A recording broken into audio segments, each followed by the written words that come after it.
أعوذ بالله من الشيطان الرجيم. بسم الله الرحمن الرحيم.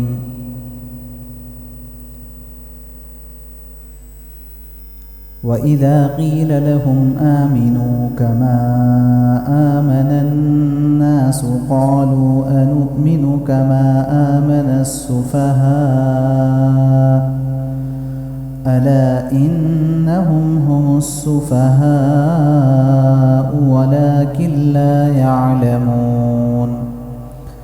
وإذا لقوا الذين آمنوا قالوا آمنا وإذا خلوا إلى شياطينهم قالوا إنا معكم إنما نحن مستهزئون.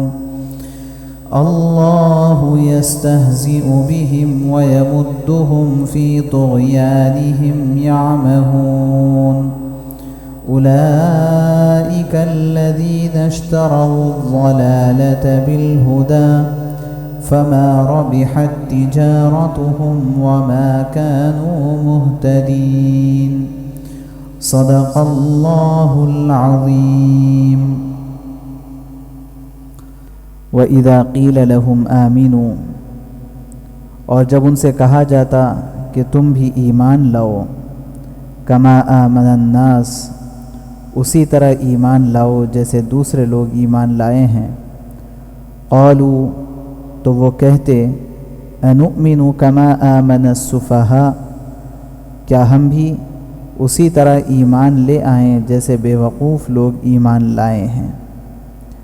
الا انہم هم السفہاء، خوب اچھی طرح سن لو کہ یہی لوگ بے وقوف ہیں، ولکن لا يعلمون، لیکن وہ یہ بات جانتے نہیں۔ وَإِذَا لَقُوا الَّذِينَ آمَنُوا، اور جب وہ ایمان والوں سے ملتے ہیں، قالوا آمنا، تو کہتے ہیں کہ ہم ایمان لائے ہیں۔ وَإِذَا خَلَوْا إِلَى شَيَاطِينِهِمْ، اور جب اپنے شیطانوں کی مجلس میں پہنچتے ہیں، قالوا انا معکم، تو کہتے ہیں کہ ہم تمہارے ساتھ ہیں، انما نحن مستہزئون، ہم تو ان سے محض ہنسی کرتے ہیں۔ اللہ یستہزئ بہم، اللہ ان سے ہنسی کر رہا ہے، ویمدہم فی طغیانہم یعمہون، اور ان کو ان کی سرکشی میں ڈھیل دے رہا ہے۔ اولئک الذین اشتروا الضلالۃ بالہدی، یہ وہ لوگ ہیں جنہوں نے ہدایت کے بدلے گمراہی خرید لی ہے۔ فما ربحت تجارتهم وما كانوا مهتدین، لہٰذا نہ ان کی تجارت میں نفع ہوا اور نہ ہی انہیں صحیح راستہ نصیب ہوا۔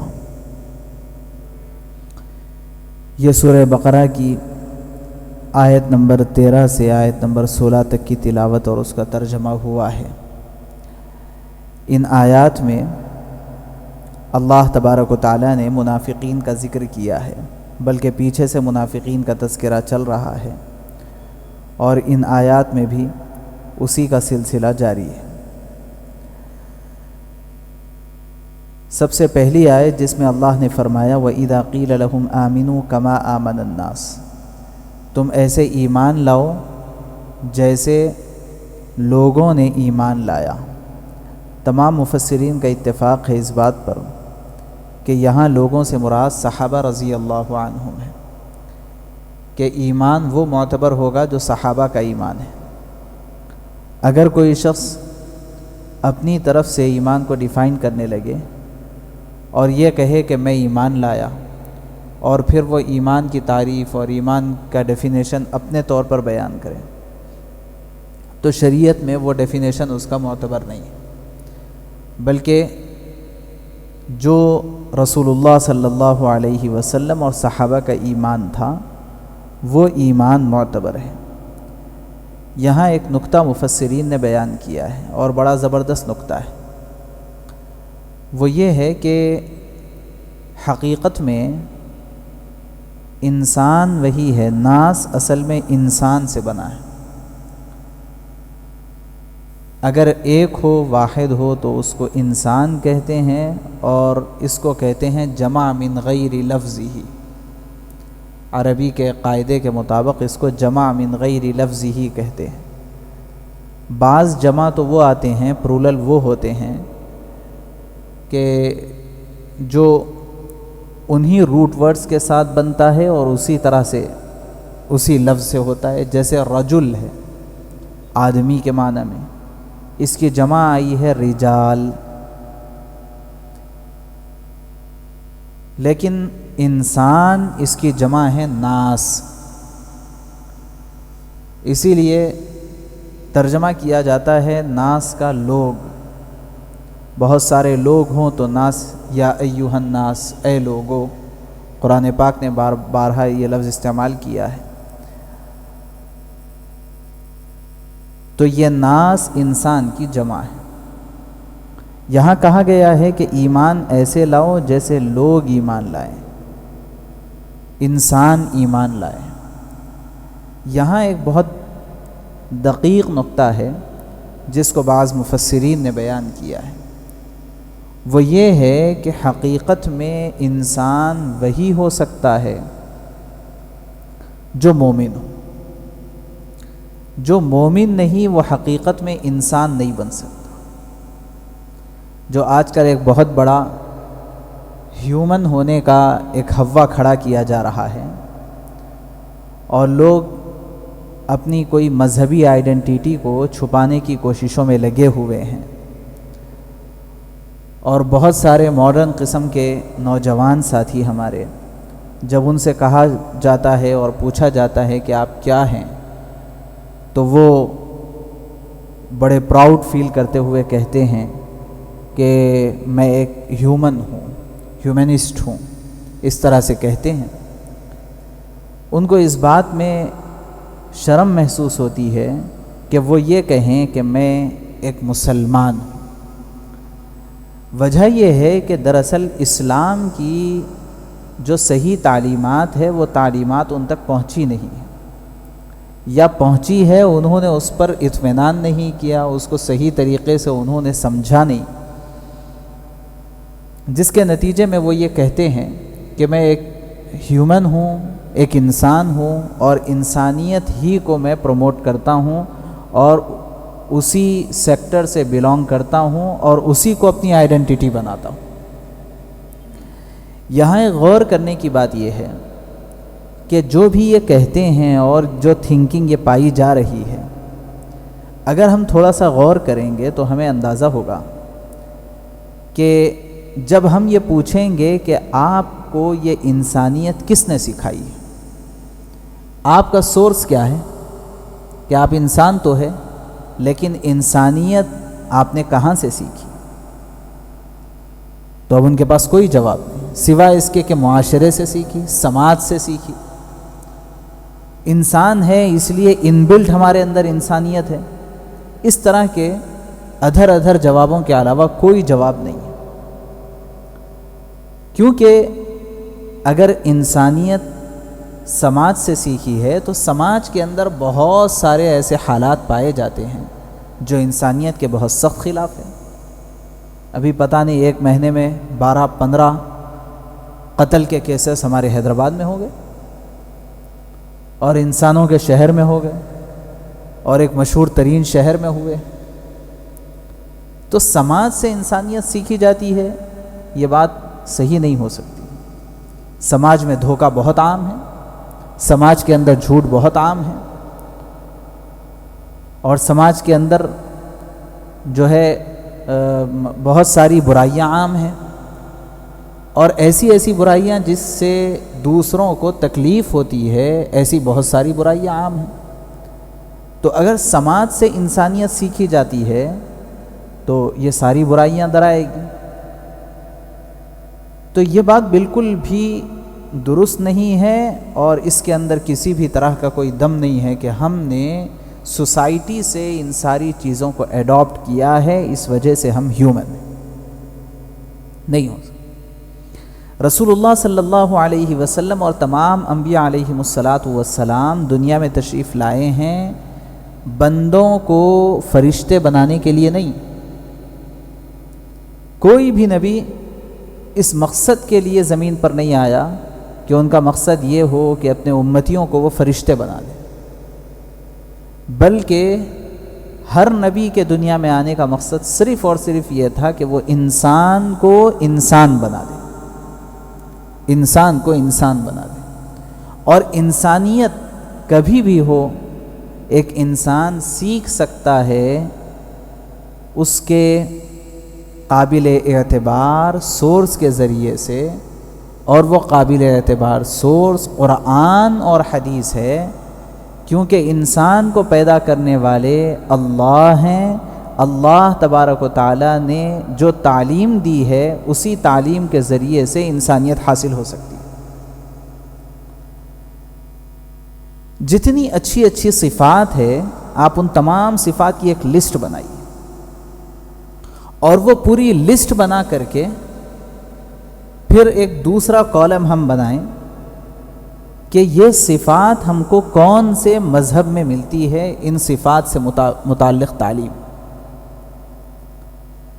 ممکن ہے کہ بہت ساری صفات ایسی ہوں گی جن کی تعلیم دوسرے مذاہب والے بھی دیتے ہیں، لیکن جتنی وضاحت کے ساتھ اور پریکٹیکل طریقے کے ساتھ اسلام نے ان اچھی صفات کی تعلیم دی ہے، شاید و باید کوئی مذہب اس کی تعلیم دیتا ہو، اور اگر دیتا بھی ہو تو وہ مذہب کہاں تک معتبر ہے، صحیح ہے، اس کے ریسورسز کہاں تک محفوظ ہیں، وہ بھی ایک مستقل ایک مسئلہ ہے۔ اس وجہ سے ہمیں سب سے پہلے یہ سمجھنا چاہیے کہ انسان حقیقت میں کامل انسان اسی وقت ہو سکتا ہے جب کہ اس کے دل کے اندر ایمان ہو اور اس کی زندگی میں اسلام ہو اور اسلام کے مطابق وہ عمل کر رہا ہو، تبھی جا کر کے وہ مکمل طور پر انسان بن سکتا ہے۔ تو اسی جانب ایک دقیق اشارہ ہے کہ منافقین جن کے پاس انسانیت نہیں تھی، اللہ تبارک و تعالیٰ نے ان کو مخاطب کر کے فرمایا کہ جب ان سے کہا جاتا ایمان لے آؤ، تو ویسے جیسے لوگ یعنی انسان ایمان لاتے ہیں، یعنی ایمان والے اور صحابہ کا ایمان ہے، تو وہ کہتے کہ انؤمن کما آمن السفہاء، ہم ایسے ایمان لائیں جیسے بے وقوف ایمان لاتے ہیں۔ اور ظاہر بات ہے کہ جب کسی کی طبیعت خراب ہو جاتی ہے تو اچھی چیز اس کو کڑوی لگنے لگتی ہے، منہ کا مزہ ہی خراب ہو گیا تو بھئی ہر مزیدار چیز اس کو بری لگے گی۔ جب بینائی ہی متاثر ہو گئی تو اب وہ کتنی ہی خوبصورت شے سامنے رہے، اس کو وہ بدصورت اور دھندلی ہی نظر آئے گی۔ ایسے ہی منافقین کا معاملہ تھا کہ ان کا وہ خود جب کرپٹ ہو گئے ہیں تو جتنی چیزیں وہ اچھی سے اچھی دیکھ رہے ہیں، وہ ساری کی ساری چیزیں انہیں کرپٹ نظر آ رہی تھی۔ اس لیے وہ کہنے لگے صحابہ کے بارے میں کہ یہ تو بے وقوف ہیں، ان کی طرح ہم ایمان لائیں۔ اللہ نے پھر گواہی دی کہ یاد رکھو، یہ جو دوسروں کو بے وقوف کہہ رہے ہیں یہ خود بے وقوف ہیں، یعنی کمزوری اور کمی ان کے اندر ہے، ان کو اس کا اندازہ نہیں ہے۔ وجہ کیا ہے کہ ان کے پاس ایک بڑی عجیب و غریب اور انتہائی غلیظ ترین صفت تھی، ڈبل اسٹینڈرڈ ہو۔ یہ ڈبل اسٹینڈرڈ کا مسئلہ اتنا بیکار اور اتنی بری صفت ہے یہ کہ کسی بھی سوچ و سمجھ رکھنے والے اور کسی بھی ریلیجین سے بلانگ کرنے والے اور کسی بھی سماج سے تعلق رکھنے والے شخص کے پاس آپ ان سے پوچھ لیں کہ یہ اچھی بات نہیں سمجھی جاتی، جس کو ہم عام زبان میں کہتے ہیں دو منہ کا سانپ، فلاں بھائی دو منہ کا سانپ ہے۔ اگر وہ غیر مسلم ہو تو غیر مسلم سماج میں بھی اس کو غلط سمجھا جائے گا، وہ عیسائی ہو عیسائی سماج میں بھی اس کو غلط سمجھا جاتا ہے، وہ کسی بھی سماج سے تعلق رکھنے والا ہو، اس کے اندر کوئی اسلام اور غیر مسلم ہونے کا فرق نہیں ہے۔ تو منافقین کے پاس جو بہت ساری صفات تھی، بری صفات تھی، ان بری صفات کی جو جڑ اور بنیاد ہے اور تمام بری صفات جہاں سے پیدا ہو رہی تھی ان کے پاس، وہ ایک بات اللہ نے یہاں پر بیان فرما دی۔ وہ کیا؟ کہ ڈبل اسٹینڈرڈ تھے، کہ جب ایمان والوں سے ملاقات کرتے تو کہتے کہ بھائی ہم تو آپ کے ہی ہیں، اور جب شیطان صفت لوگوں سے جا کر کے ملاقات کرتے ہیں تو کہتے ہیں وہاں تو ہم اس لیے جا رہے ہیں تاکہ ان کا مذاق اڑائیں، ہم تو آپ کے، یہاں آ کر کے کہیں گے آپ کے ہیں، وہاں جا کر کے کہیں گے آپ کے۔ اور یہ اتنی بری بات ہے کہ ممالک کے اندر بھی، حکومتوں کے اندر بھی، مختلف سرکاروں کے اندر بھی اس کو بہت زیادہ برا کہا گیا ہے اور اس کو ایک جرم کی حیثیت سے دیکھا جاتا ہے، بلکہ یہ کرمنل ایکٹ ہے ان کے پاس اس کے سلسلے میں۔ تو اللہ نے ان کے ڈبل اسٹینڈرڈ ہونے کو بیان کیا، اس سے سمجھ میں آ جائے گا کہ منافقین کتنی بری صفت کی، اور یہ اس وجہ سے بیان کیا تاکہ ہم میں سے ہر ایک اپنے آپ کا جائزہ لیتے رہے۔ میں نے گزشتہ عرض کیا تھا کہ اتنی تمام آیات میں اللہ نے منافقین کے صفات کو بیان تو کیا ہے، لیکن کہیں بھی منافق کا نام نہیں لیا۔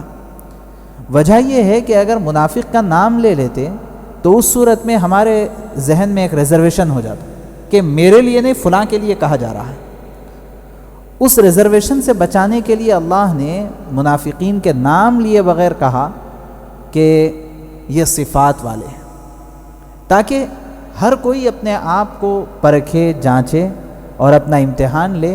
اور اس کسوٹی کے اوپر اپنے آپ کو بھی چیک کرے کہ کہیں ایسا تو نہیں ہے کہ کوئی منافقین کی صفت میرے اندر بھی آ رہی ہو۔ چنانچہ ان کا طریقہ تھا کہ وَإِذَا لَقُوا الَّذِينَ آمَنُوا قَالُوا آمَنَّا،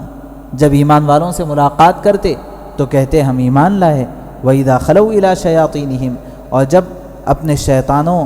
کی مجلس میں، یعنی شیطان صفت لوگوں کی مجلس میں وہ پہنچتے